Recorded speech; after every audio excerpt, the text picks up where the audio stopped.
Muy buenas tardes.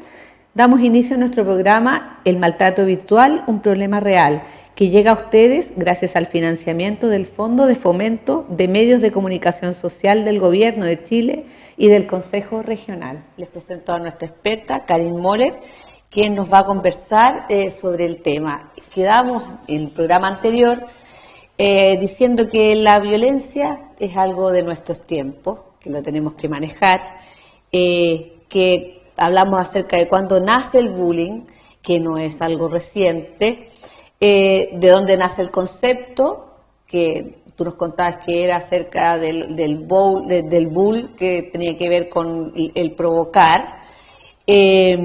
Hablamos también acerca de que se daba de manera diferente en los niños que en las niñas.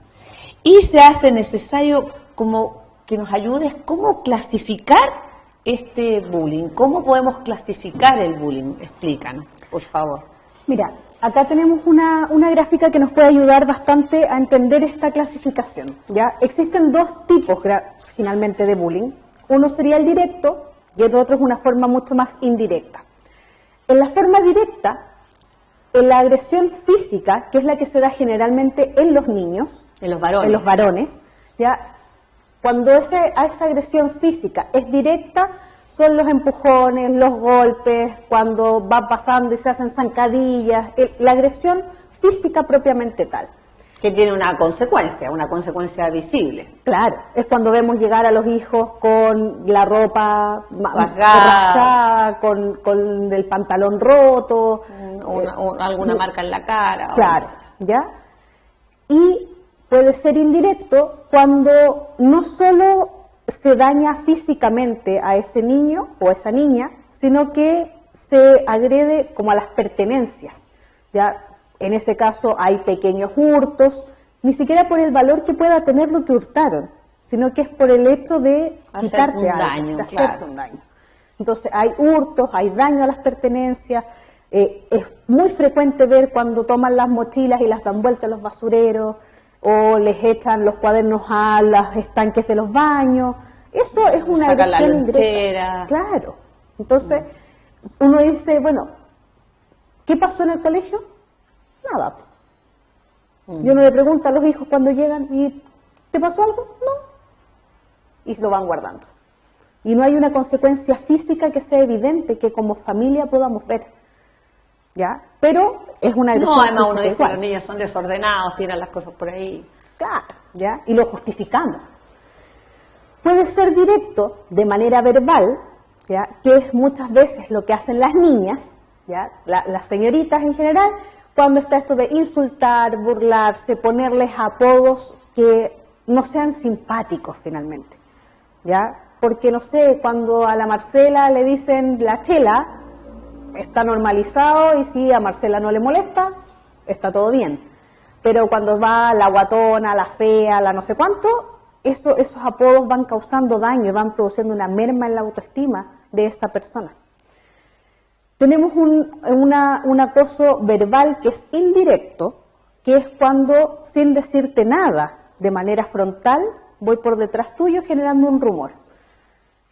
Generalmente eso se da en la adolescencia, cuando empiezan a hablar de la vida personal de otra compañera, cuando empiezan a decir, viste, en la fiesta salió con no sé quién y se acostó con fulanito y le gusta su tanito y tanto pololo.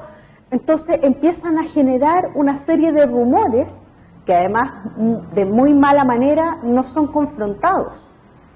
Y pareciera que eso se da más en las mujeres.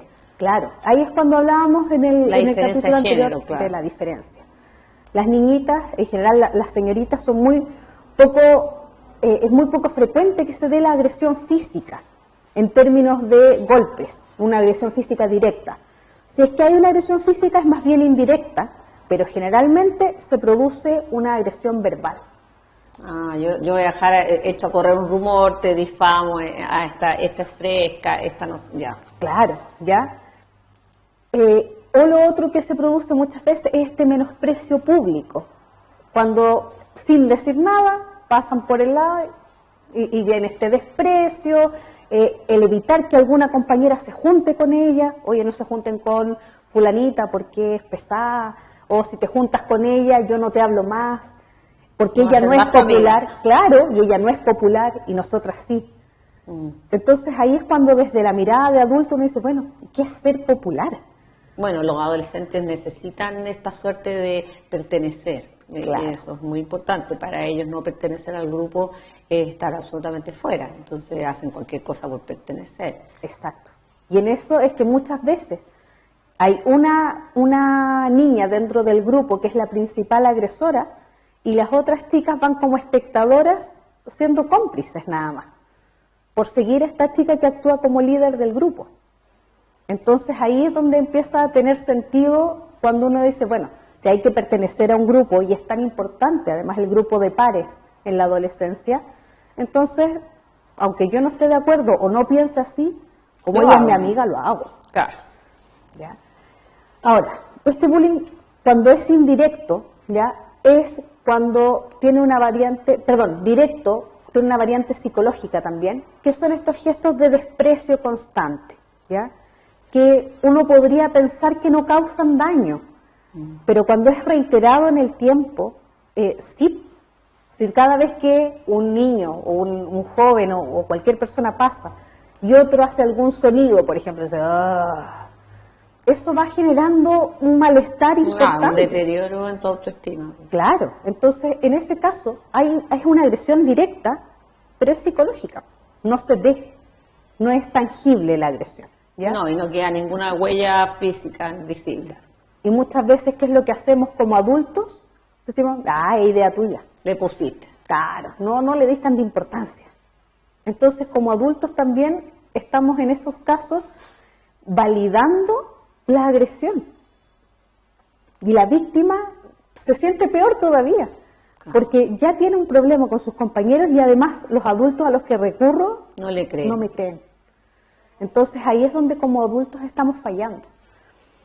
Y esta agresión psicológica, cuando es indirecta, tiene que ver con esto de generar la sensación de inseguridad en el otro.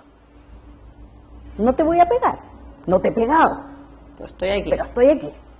Muchas veces se da, por ejemplo, en los niños cuando basta con que se paren y se paran al lado del otro. Y te miran. Claro, los varones tienen una actitud más desafiante. Desafiante. Y eso genera mucho temor, genera mucha ansiedad en la víctima. Porque claro, no me ha hecho nada, No te golpeo. no me golpeó, pero me está intimidando constantemente. Entonces es indirecta y es mucho más complejo percibirla, a no ser que la víctima sea quien nos diga esto es lo que está pasando. ¿Ya?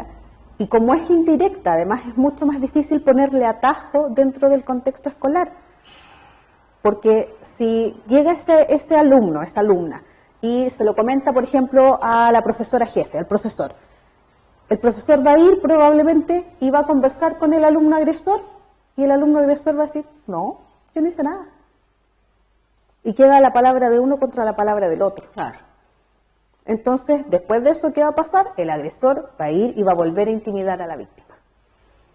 Entonces, salir de ese círculo es mucho más difícil. Porque no hay marcas. Claro, la marca no es visible, No es visible, claro.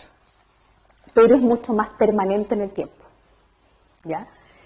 Por Lo ello- cual, llegado al momento, es más grave. Porque Exacto. la marca de física se termina.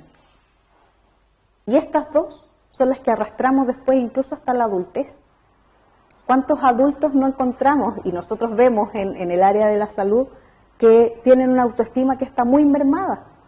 Y muchas veces es a consecuencia de su historia escolar. Pareciera que no es tan importante, ¿no? Y al final es un factor resolutivo en la conducta de las personas. Exacto.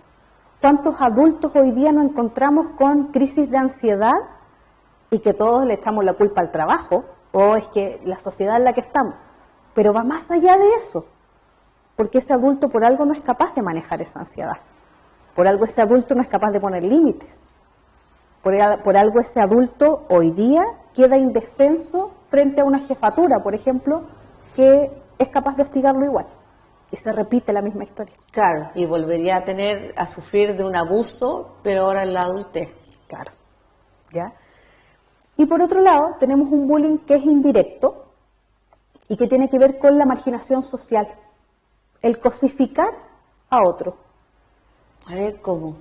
Cuando le quitamos la calidad de persona a otro, a un estudiante, cuando somos capaces de pasar por encima de él como si no existiera. Muchas veces se da en las aulas, en los colegios, en que hay compañeros que son invisibles, entre comillas. Y esos compañeros que pasan a ser invisibles, los estamos ignorando constantemente. Es que este es malo para la pelota, y todo se cierra. Entonces él queda en un rincón, y es el último que eligen, por ejemplo. O cuando hay que participar en grupo y nadie y nadie quiere trabajar contigo. Claro. Y como adultos además nos cuesta mucho tratar de integrar a ese niño o a esa niña. Claro, finalmente el profesor se tiene que imponer para que al niño lo acepten. Exacto, ¿ya? Y vamos en esos casos tomando a este niño y lo vamos volviendo de a poco un objeto más dentro de la sala, al que podemos mover como se nos ocurre, sin que nos importe lo que está sintiendo. Entonces, en esos casos, la marginación que se da, la marginación social, es inmensamente potente. Y el daño debe ser mucho más grande.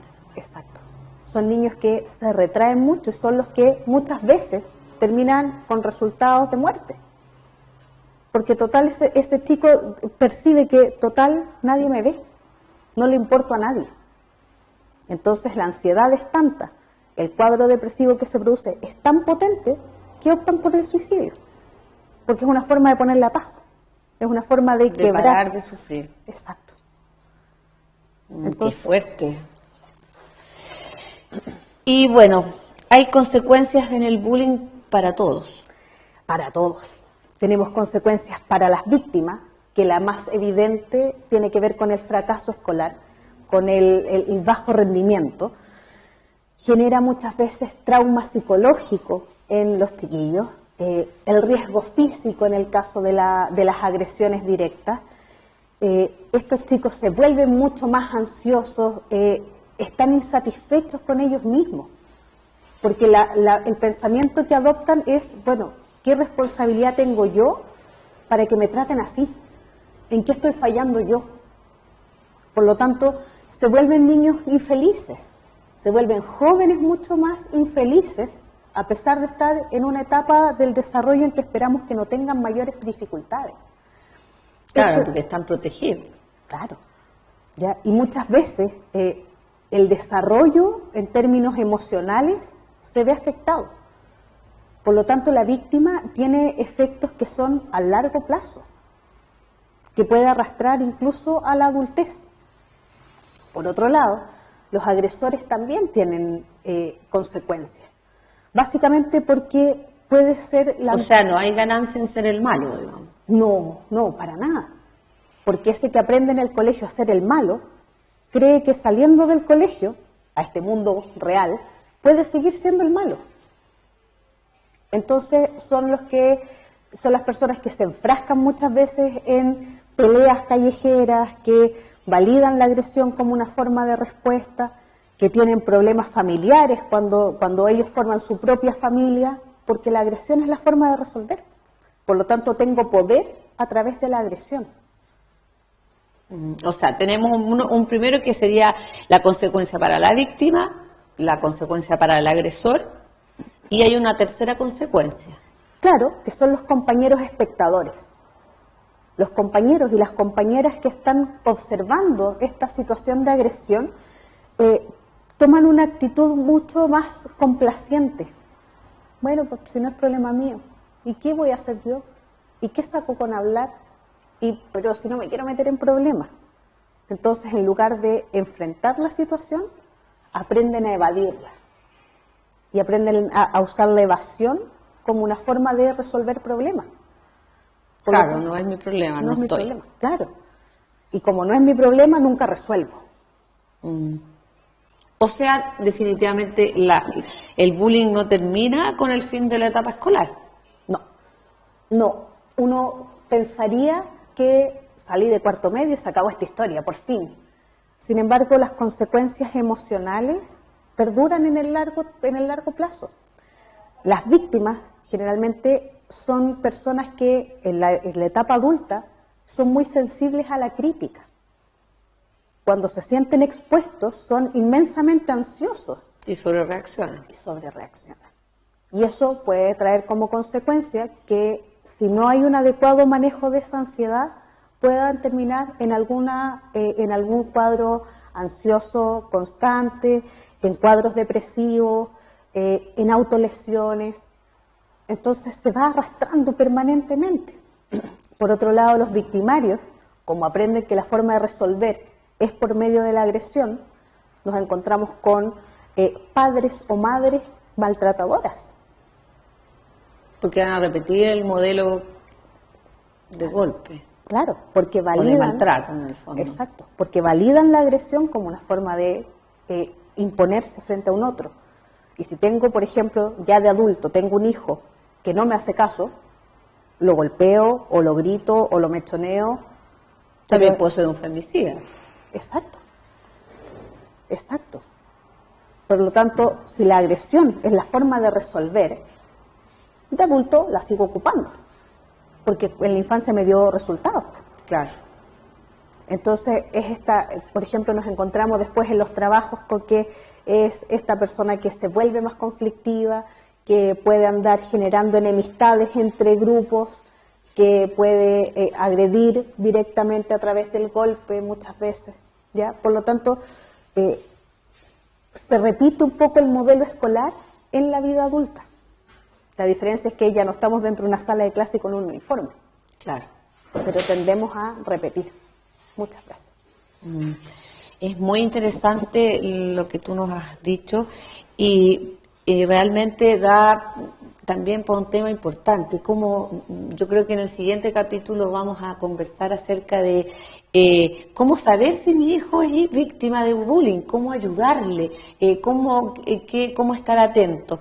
Te invito a que continuemos esta conversación porque realmente es necesario saber cómo estar atento como padre, cómo estar atento como profesor, qué políticas son las que se están usando.